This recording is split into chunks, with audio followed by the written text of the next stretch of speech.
ओम शांति। जैसे कल बता रहे थे सचिन भाई जी, 10-10-10 14 साल की साधना उनकी पूरी हुई यहाँ।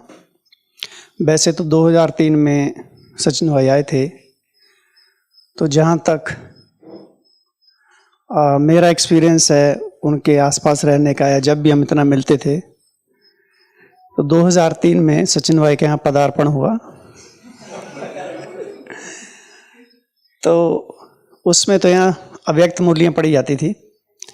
तो हमको जिस दिन सचिन भाई इधर आए, तो उसके पिछले दिन हमको फ़ोन आया था मंगेश भाई का कि एक भाई ऊपर आ रहा है, थोड़ा आप ध्यान रखना उनका, तो बहुत लगन वाले हैं।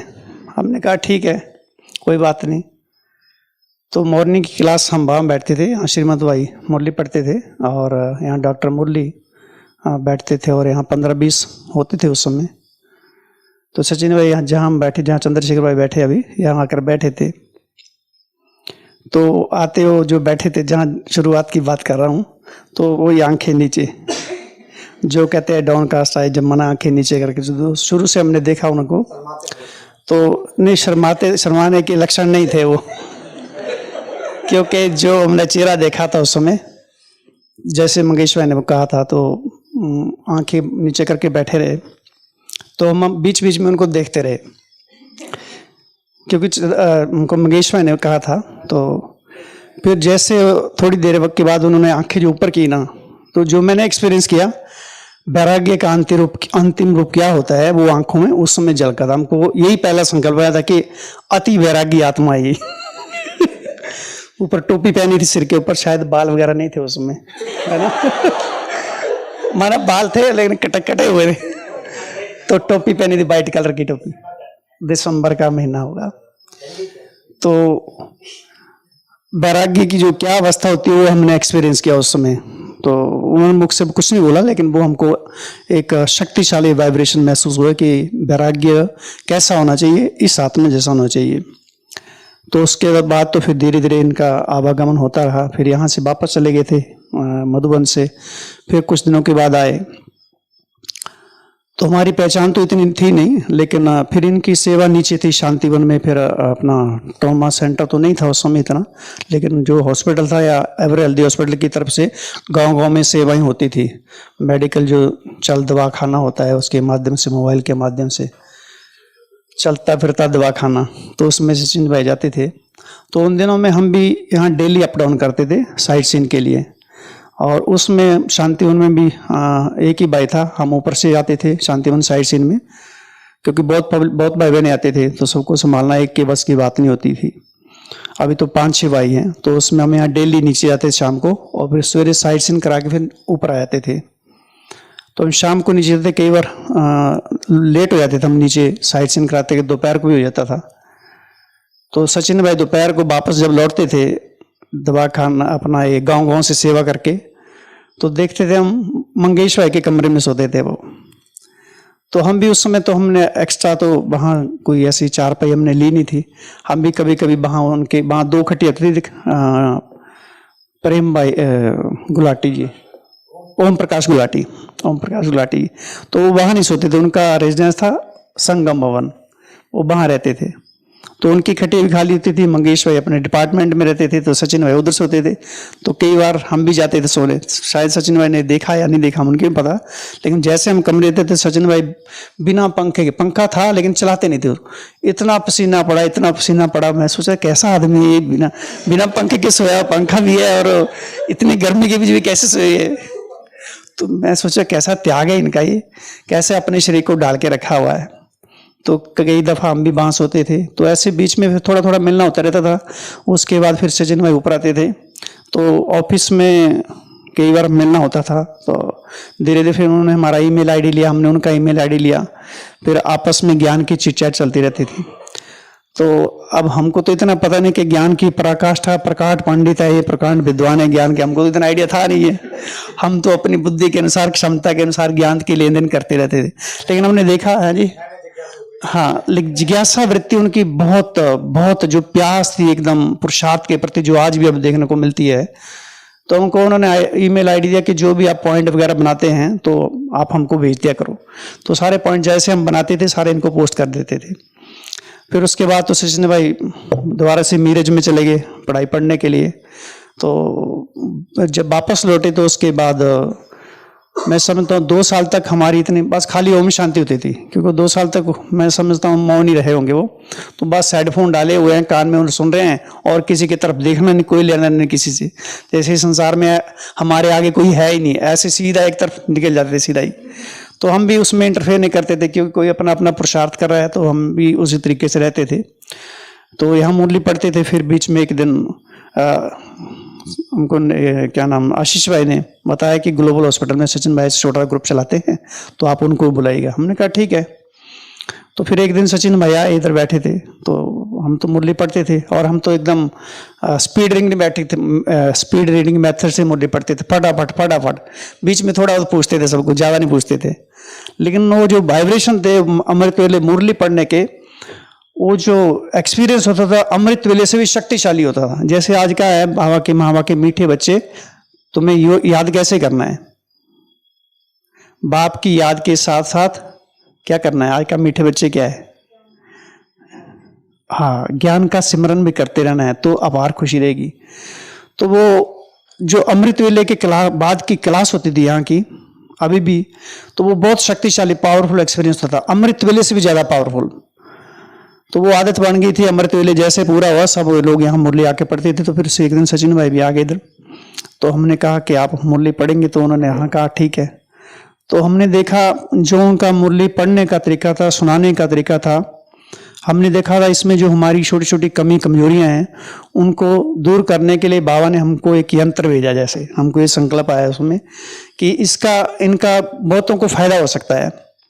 तो और बचपन से हमारा ऐसा रहा कि किसी कोई आगे भी जा रहा है तो हमको कोई ऐसी नहीं होता कि आगे क्यों जा रहा है, हमारी ये मेंटेलिटी रहती थी कि हमको किसी न किसी तरीके से हम कैसे आगे बढ़े, दूसरों से सीख के।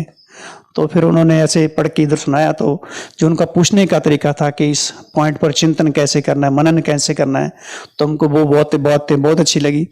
फिर धीरे धीरे बीच में कुछ दिनों तक फिर गायब हो गए। फिर वो माता जी पीछे पड़ते रहे उनके, आओ आओ आओ। तो ऐसे चलते चलते फिर धीरे धीरे उन्होंने चालू किया। तो फिर तो बहुत डिस्कशन, जो स्टार्टिंग की क्लासें थी बहुत पावरफुल क्लासेज हैं। बताया ना बीच में माइक वाइक तो उस समय इतना बार था ही नहीं, वीडियो। कल भी हम पुरानी क्लास सुन रहे थे एक, तो जो पहली वाली क्लास में उनमें एक आग होती थी, आग मन अंदर में एक दिल हिल जाता था कि ये हमको करना है प्रैक्टिकल में। तो लंबे समय तक डिस्कशन चलती रहती थी। रात को 2-2 घंटे बैठे रहते थे हम। सवेरे रात जो मॉर्निंग क्लास चलती थी उसके ऊपर डिस्कशन, संडे क्लास के ऊपर डिस्कशन, फिर विशेष टॉपिक प्योरिटी के ऊपर डिस्कशन, लंबे लंबे। फिर सीरीज चालू हो गई, मनसा सेवा, कुमार, अलवेला, पवन आलस्य, जो भी स्पार्क की किताबें थी वो सब धीरे धीरे खरीद के कई सारी सीरीज चलती चलती ऐसे कारवा आगे बढ़ता गया। फिर तो धीरे धीरे फिर पहले सचिन भाई क्लास कराने के लिए इतना जल्दी तैयार नहीं होते थे वो हम, क्योंकि उनको मौन का बहुत गहरा आशा था। उनको माना इनको था नहीं, इधर ही है इधर ही है अभी तो इनको बहुत गहरा असर था मौन का। तो उसमें हमको फील करते थे कि भाषा में आना उनके लिए बहुत मुश्किल होता था। तो ऐसे हम बीच बीच में बार बार उनको कुरेदते रहते अंदर से भी कुछ आप औरों को भी सुनाओ। तो फिर धीरे धीरे इन्होंने फिर क्लासेस कराना शुरू किया। फिर तो हम आज सबके सामने हैं। तो ऐसी आत्माओं के लिए हम सबके मन में अगाध प्रेम श्रद्धा के बाबा के कार्य को कैसे आगे बढ़ाना है। इतना बिजी रहते हुए भी हॉस्पिटल में हम कभी जाते थे तो देखा पेशेंट को चेक करते बीच में अगर 2 मिनट भी उनको मिल जाते थे तो पास में कागज और चिट रखा होता था, पेंसिल, उसमें देख हम पूछते थे आप इतने समय में क्या करते, तो पॉइंट लिखते थे चिंतन करने के लिए। फिर पेशेंट चेक करके जाता था, फिर टाइम मिला फिर लिखते थे। तो हमने देखा एक एक सेकंड कितना सफल कर रहे हैं उसको। जैसे काली बताया कि 14 साल के इतिहास में देखा तो उनको यही संकल्प है कि मैंने टाइम कितना वेस्ट कर दिया। अब इतना करने के बाद उनको ये संकल्प आ रहा है तो हमारा क्या हाल होना चाहिए। आजकल तो पानी भी नहीं मिलता है तो हमारा पुरुषार्थ के प्रति कितना प्यार होना चाहिए। इतना करने के बावजूद हमारे में कितनी कमी कमजोरियां हैं, उनसे छुड़ाने के लिए हम सबको वो पुरुषार्थ प्रयास करते रहते हैं। और सूक्ष्म रूप से हमने देखा उनकी बहुत सारी ऐसी बातें हैं जो हम संकल्प करने से पहले उनके पास पहुंच जाती है। हम बाकी नहीं जाते थे, सचिन भाई नादरा पॉइंट घूमते रहते थे। तो रास्ते में मिलते रहते थे, तो हम कई बार संडे होता था तो उनको मैसेज करते थे क्लास कराने के लिए। अभी हम मैसेज टाइप ही कर रहे हैं कि आप रात्रि क्लास कराना, और उधर से पहले आता था ठीक है ओके, मैसेज सेंड नहीं किया अभी, और पहले से आता था ओके। तो हमने कहा बहुत खतरा है, ये तो हमारे संकल्पों भी रीड कर रहे हैं। तो सचमुच वो तो हम भी अभी भी फील करते हैं कि जो हम कर रहे हैं, जो उनके सामने नहीं है, वो उनको पहले पता चल जाता था। और ये सारे साधना का बल है, वो आज सिद्धियां जो हैं वो प्रैक्टिकल में हम बच्चों को नहीं होगी तो किसकी होंगी, तो वो उन्होंने साधना भक्ति मार्ग से आरंभ जो की हुई है, उसकी प्रैक्टिकल में हम सबको अभी उसका फायदा हो रहा है, अनुभव हो रहा है। तो इस ऐसी आत्मा के प्रति हम सबका जो है दिल से आभार है, अभिनंदन है। तो उसी उपलक्ष्य में हमारे यहाँ दीपाली बहन मधुबन की तरफ से एक फ्रूट केक लाए हैं, जो बर्थडे के रूप में 14 साल पूरे हुए। अभी अगली साधना उनकी क्या चलेगी, कौन सा तूफान आएगा आगे पता चलेगा अभी। ओम शांति। ओम शांति। सुशील भाई ने इतनी बड़ी बड़ी तारीफें की।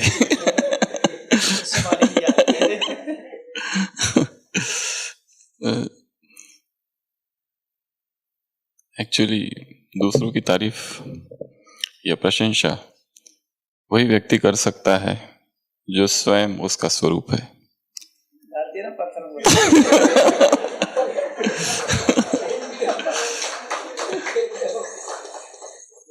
जब हमारे मन में ही उतनी निर्मलता है तो ही हमें दूसरों के गुण दिखाई दे सकते हैं। यदि हमारे मन में अहंकार का पर्दा है तो हमें दूसरों का कुछ भी दिखाई नहीं देता। तो जैसे अभी वो 2003 की बातें कर रहे थे, हमको भी याद आ रहा है जब हम एकदम नए नए आए थे तो हमें तो यहाँ का कुछ भी पता नहीं था, कुछ भी मतलब कुछ भी नहीं। हम सीधा आ गए थे, सीधा बाबा मिलन 30 नवंबर 2003 घर गए और घर से वापस आ गए। 15 दिसंबर 2003 हॉस्पिटल ज्वाइन किया। और जब आ रहे थे ऊपर, एक भाई हमारे साथ थे, नागपुर के एक समर्पित भाई है, प्रेम भाई। तो वो पूछने लगे तुम कहाँ जा रहे हो? तो हमने कहा ऊपर ग्लोबल में। तो हमारी उम्र तब 21-22 साल ऐसी कुछ थी। तो उन्होंने कहा कहाँ रहोगे? हमने सोचा, हमने अभी पूछा ही नहीं किसी से रहना कहाँ है, पर सोचा था जब फर्स्ट टाइम जब बाबा मिलन किया था, फर्स्ट एंट्री, तो जाते जाते वो शंकर मठ दिखा था। हमने सोचा वहाँ रह लेंगे, अगर ये लोगों ने कुछ रहने का दिया नहीं तो उस मठ में रहेंगे ज़रूर। तो वो भाई ने पूछा अच्छा तो तुम्हारा सामान किधर है? तो सामान तो हमारे पास था ही नहीं, बस एक पॉलीथीन थी और जिसमें कुर्ता पैजामा लिया था वो शांतिवन के सामने से। तो उन्होंने कहा ये है बस। तो फिर तो तुम वहाँ क्या करोगे मैंने कहा डॉक्टर।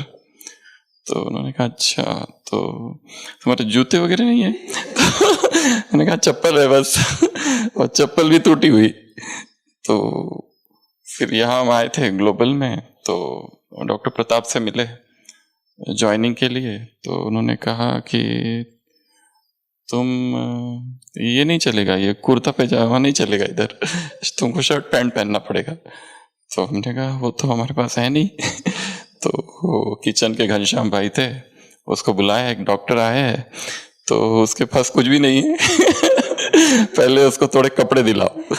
तो फिर कपड़े दिलाए, वो घनश्याम भाई हमको लेके गए मार्केट। तो फिर हमने ज्वाइन कर लिया। फिर हमारा पहला दिन था, तो हमको ये नहीं पता था कि ये मुरली वगैरह क्या है। तो हमारे पास डॉक्टर मुरली थे, तो हमने उन डॉक्टर मुरली से पूछा कि ये मुरली इधर होती है क्या? तो उन्होंने कहा अरे ये हेडक्वार्टर्स है, यहीं से तो सब जगह जाती है। तब हमको पता चला अच्छा यहाँ से है। तो हमने पूछा आप कितने बजे जाते हो? तो उन्होंने कहा 3 बजे जाता हूँ मैं। तो उन्होंने कहा हम भी आएंगे। तो ज्ञान का दूसरा दिन ज्ञान में आने का, तो हम भी आ गए। तो आए और फिर सोफा पे बैठ गए ओम शांति भवन में, पर देखा कुछ लोग सामने बैठे हैं, डॉक्टर श्रीमंत, ये सुशील भाई और वो मुन्ना भाई, तो ये लोग सामने बैठे थे। हमने कहा उनके बाजू में जाके बैठते, तो उनके बाजू में जाके बैठ गए। और फिर सीधा दादी प्रकाशमणि आई और मुरली चालू हो गई। मीठे बच्चे, अब तक तुमने जो पढ़ा है वो भूल जाओ। तो हमको एकदम डर लगा, ये पहले तो है कौन, और फिर हमने पीछे देखा कि किसको कह रहे हैं। तो हमको लगा जैसे मुझे कह रहे हैं, क्योंकि हम पढ़ के आए थे बहुत सारी चीजें। तो फिर मुरली भी पूरी हो गई और फर्स्ट डे था हॉस्पिटल का। इसके पहले भी सुनाया है, रामनाथ भाई एडमिट हो गए P1 वार्ड में, तो उनको देखने फिर दादी जानकी आ गई। तो हम वहीं खड़े थे, हमारा फर्स्ट डे था। तो दादी जानकी ने कहा ये कौन है? प्रताप सर ने कहा ये हमारे नए डॉक्टर आए हैं। तो दादी ने ऐसे देखा, फिर ऐसे हाथ रख दिया, हमको पता नहीं था ये कौन है। तो दादी ने कहा अच्छा, ये है राज ऋषि। फिर हम हॉस्पिटल में ज्वाइन कर लिए और फिर और किसी से पूछा आप लोग कितने बजे जाते हैं? तो उन्होंने कहा कि हम लोग तो 3 बजे जाते हैं, किसी ने कहा 2:30 बजे जाते हैं, किसी ने कहा हम 2 बजे जाते हैं, किसी ने कहा 1:30 बजे जाते हैं। हमने कहा हम भी जाएंगे, करना क्या है पता नहीं। और फिर 1:30 बजे पीछे से पैदल, और फिर वो कुटिया का दरवाजा खोलते थे। संजय भाई थे, तो संजय भाई दरवाजा खोलते थे हमारे लिए, और वो इतना गहरा अनुभव होता था। हम 1.5 साल इधर रहे थे, पर कभी किसी से बात करने की इच्छा नहीं होती थी। और इतना मतलब, हाँ,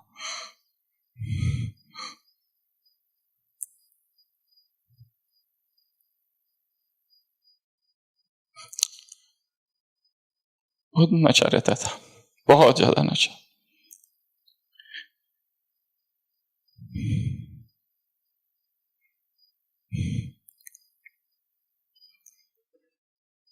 और सुशील भाई मिलते थे, और भी बाकी लोग थे उस समय, वो खाली दूर से मिलते थे, तो हमको बहुत खुशी होती थी इन सबको देखकर। पर हमको ऐसा लगता था ये लोग बहुत बहुत ऊंचे लोग हैं। तो हम बात न करने का कारण ये था कि हमको लगता था हम बहुत कैसे बात करें इनसे। मतलब ये लोग इतने समय से हैं यहाँ पर, और इतना हमको ये था खुशी और ये नशा मधुबन का, पर बताने से डरते थे। एक बार किसी ने पूछा भी था तुम कब से ज्ञान में हो? तो हमने कहा था युक्ति युक्त बोलना पड़ता है इधर। तो वैसे तो एक ही दिन हुआ था ज्ञान का, तो हमने कह दिया था 1 महीना। तो उसने कहा 1 महीने में मधुबन आ गए? तो हमको एकदम ही डर लग गया, ये कहीं निकाल ना दे। तो फिर हमने उसको बढ़ा दिया, 6 महीना कर दिया। फिर किसी ने पूछा तुम कब से हो इधर? तो हमने कहा 6 महीने से। तो बोले 6 महीने में मधुबन भी पहुंच गए? तो बाप रे, हमको तो और डर लगा। तो हमने फिर अगली बार 1 साल कर दिया। तो कब से हो? तो हमने कहा 1 साल से। अच्छा अच्छा, 1 साल से। कौन सा सेंटर? वो भी एक प्रश्न था, कोई सेंटर था ही नहीं, सीधा यहीं पहुंच गए थे। तो वो 1.5 साल जो था वो बहुत बहुत मतलब इतना भयंकर नशा था कि क्या करूं और क्या नहीं। मतलब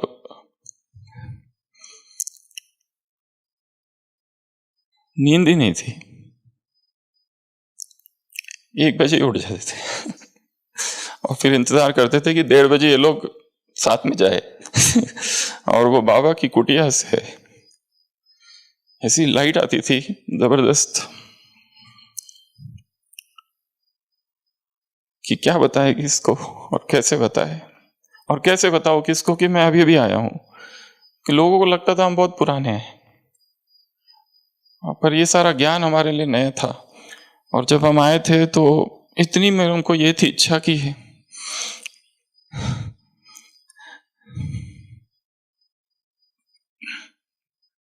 अव्यक्त मूल्यों को अध्ययन करें।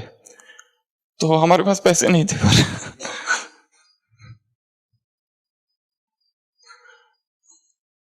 तो हम लाइब्रेरी जाते थे।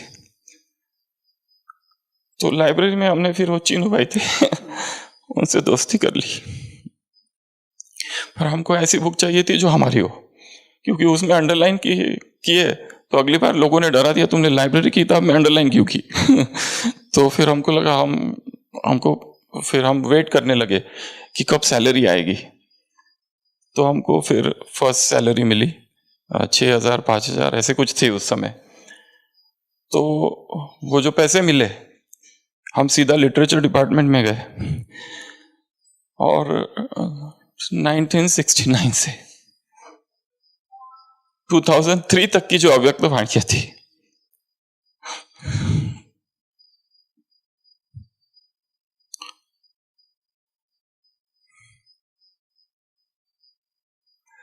वो सारी की सारी खरीद ली और फिर वो सारी ली।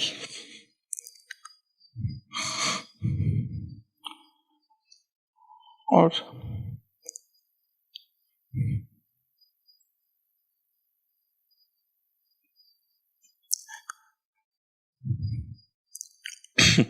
सबसे बड़ा दुख ये था कि हमको बहुत लेट हो गया है, क्योंकि ये सब लोग बहुत आगे चले गए और हमारी मतलब जो परिचय मिला या भगवान मिले बहुत लेट मिले। तो हमको याद है हम बाहर ट्रांसपोर्ट में खड़े थे, वो पूरी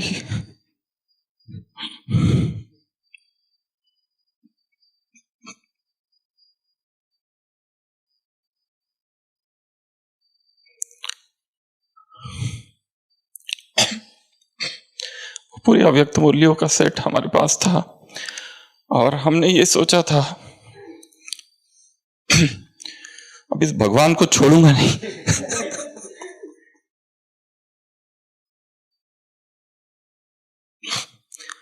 और फिर वो बस आई, बस में बैठ के कमरे में गए और कमरे में गए वो सारी अव्यक्त मूल्य खोली और रखी। और फिर हमको लगा कि ये जो भाषा है, ये हिंदी है, ये हमको नहीं समझ आती है। कोई मिले जो हमको ये समझाए, कोई मिले जो ये बताए ये क्या है, कौन समझाएगा हमको। तो जैसे बताया सुशील भाई ने, यहाँ सुबह क्लास होती थी, हम यहाँ आके बैठते थे, चुपचाप बैठते थे और चले जाते थे। बात करने की इच्छा नहीं होती थी हमसे, क्योंकि ऐसा लगता था कि हम क्या बात करें, क्योंकि हमको तो कुछ भी नहीं आता है। परंतु वैराग ऐसा ज्यादा था कि यहाँ का हमको कुछ भी नहीं चाहिए, कुछ भी मतलब कुछ भी नहीं चाहिए। विरक्त थी चेतना, हमको हंसने की भी इच्छा नहीं होती थी, किसी को देखने की इच्छा नहीं होती थी। तो हम लगभग 1.5 साल यहाँ थे और फिर यहाँ से गए। वो जाना भी बहुत मुश्किल था और लगभग 5 साल 4 साल कुछ महीने 6 महीने जैसे कल बताया बाहर थे। और वो जो बाहर का समय था बहुत मुश्किल वाला समय था। और जब जब यहाँ आते थे, सुशील भाई से मिलते थे, बाकी लोगों से मिलते थे, बहुत खुशी होती थी, बहुत बहुत खुशी होती थी। और ट्रेन में जब बैठ के आते थे तो इतनी खुशी होती थी कि मधुबन आ रहा है। और वो जो गीत था बजता था, कितना सुंदर कितना प्यारा। और जब लास्ट में 2010 में 10-10-10 को वापस आ गए, तब तो ऐसा था कि क्या करूं और क्या नहीं। और जब पूरे बाहर थे मधुबन के, ऐसा एक दिन नहीं था कि हमने कोई गीत नहीं लिखा, कोई कविता नहीं लिखी कि हे मधुबन मैं कब आऊँगा कब आऊँगा। निर्वीर भाई साहब से मिले थे, उन्होंने कहा था कि वहाँ बैठकर ये सोचो कि यहाँ आके तुम्हें क्या करना है। तो हमने वहीं बैठे बैठे सोचा था कि हमें करना क्या है। वो पूरा विश्व दिखता था आंखों के सामने, कैसे मैं इनको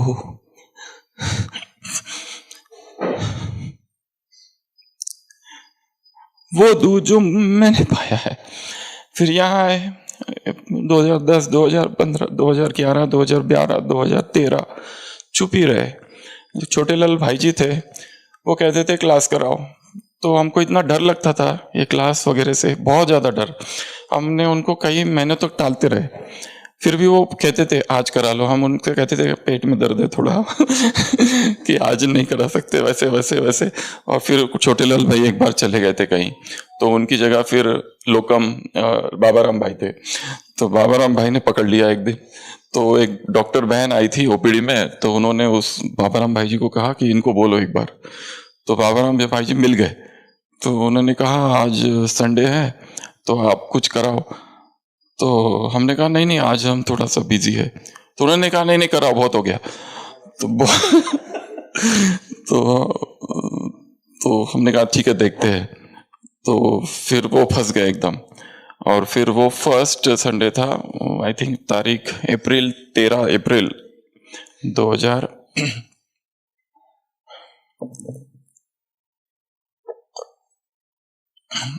2013। तो तो भी इतना, तो हमने कहा अब करना क्या है, क्योंकि कभी बोला नहीं था। तो फिर हम बाबा के कमरे में बैठे और फिर बाबा से कहा अब क्या करूं मैं, कौन सा बहाना बनाऊं क्योंकि पेट दर्द सब हो गए, इनका भी कौन सा नया बनाऊं, और वो टाइम हो गया ऑलरेडी 5, क्योंकि 5 बजे अभी से बोल दूंगा ताकि वो दूसरों को बोल सके, ताकि मैं छूट जाऊं। तो फिर जैसे उस बाबा के कमरे में इतना पावरफुल जैसे ये हुआ, और उस बीच में एक बार ऐसा हुआ था कि मोहिनी बहन मुंबई में थी, तो उनको लेकर हम आ गए थे 2010 में एम्बुलेंस से और फ्लाइट से। तो बाबा ने बीच में बुलाकर कहा था कि डबल डॉक्टर हो तो डबल सेवा करनी है। तो वो भी ऐसा लगा कि जैसे, और भी बाबा ने कुछ, एक बार दादी जानकी से मिले थे 2011 में, माइक हट गया था और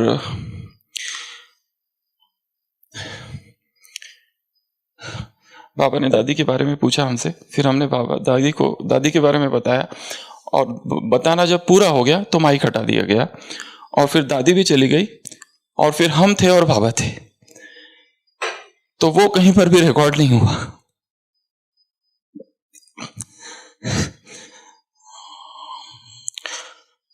और ये बात शायद हमने आज तक कभी बताई नहीं, ये कहीं पर भी नहीं है।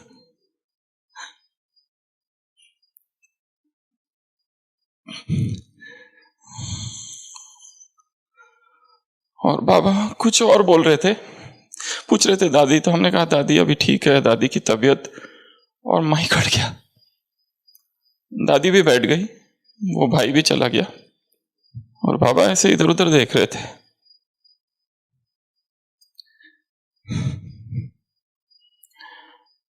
और एक छोटा सा वाक्य था,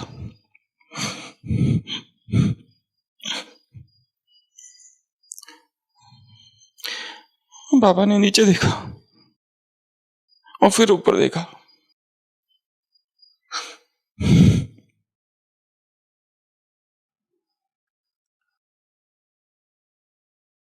और कहा बस ब्राह्मणों को जगाओ।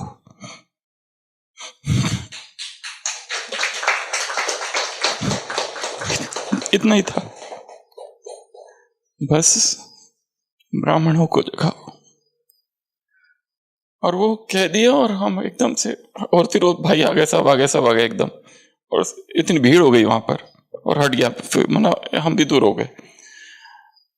तो हम जब बैठे इधर बाबा के कमरे में, तो ऐसा हुआ कि हम क्या करें।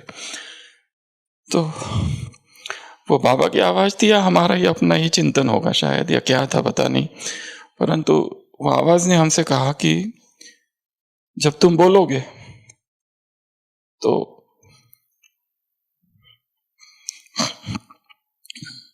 मेरी आवाज तुम्हारी आवाज के साथ जुड़ जाएगी, इसलिए घबराओ मत।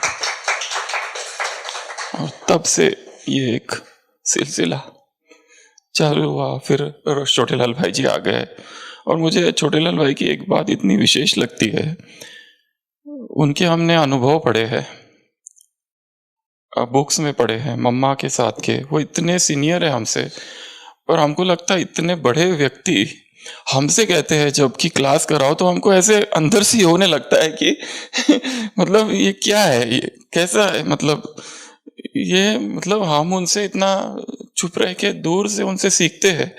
वो जब भी हमसे कहते हैं, हम केवल एक शब्द में कहते हैं जी भाई जी, पर अंदर से ऐसा लगता है कि इतना बड़ा व्यक्ति हमसे ये कह रहा है, हम कैसे रिस्पॉन्ड करें, कुछ बोलते ही नहीं आता है, सिर्फ हाँ कह देते बस और चुप हो जाते।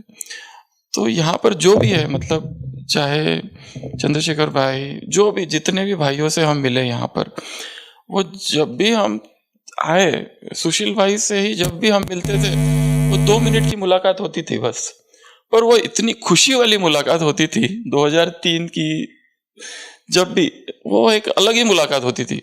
वो हमको इतने सारे सामान दे जाते थे 1 मिनट में कि तो आप फरिश्ते हो, आप चल रहे हो, अरे वाह फरिश्ते से मुलाकात हो गई, अरे वाह पता नहीं क्या हो गया आज फरिश्ते मिल गए। मतलब ऐसे बोल देते थे कुछ, तो एकदम ऐसा पूरा छक्का लगा देते थे।